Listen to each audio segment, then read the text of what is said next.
University of تربت کے vice chancellor professor doctor جان محمد نے university کے مین کیمپس میں پودا لگا کر موسم بہار کی شجرکاری مہم کا افتتاح کیا۔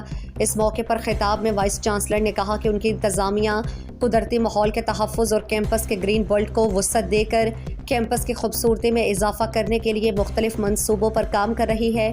انہوں نے یونیورسٹی کے ملازمین اور اسٹوڈنٹس پر زور دیا کہ وہ اپنے بہتر مستقبل کے لیے لگائے گئے درختوں اور پودوں کی حفاظت اور باقاعدگی سے دیکھ بھال کریں۔ پروفیسر ڈاکٹر جان محمد نے یونیورسٹی کے لیے گرین ریونیو پروجیکٹ شروع کرنے پر جامعہ تربت کے شعبہ پلاننگ اینڈ ڈیولپمنٹ اور شعبہ پلانٹیشن اینڈ گارڈن کی کاوشوں کو سراہا۔ شجرکاری مہم کا اہتمام تربت یونیورسٹی کے شعبہ پلانٹیشن اینڈ گارڈن نے کیا تھا۔ شجرکاری مہم میں جامعہ تربت کے پرو وائس چانسلر ڈاکٹر منصور احمد اور رجسٹرار گنگزار بلوچ، ڈینس ڈائریکٹرز، مختلف شعبہ جات کے سربراہان، فیکلٹی ممبران، انتظامیہ عملے، شعبہ پلانٹیشن اینڈ گارڈن کے انچارج شاہ حسین اور طلباء و طالبات نے بھی کثیر تعداد میں شرکت کر کے یونیورسٹی کے مختلف مقامات پر پودے لگائے۔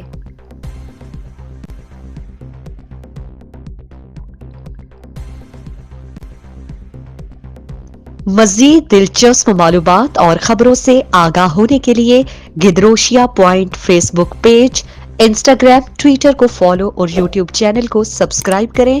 بیل آئیکن بٹن دبانا نہ بھولیں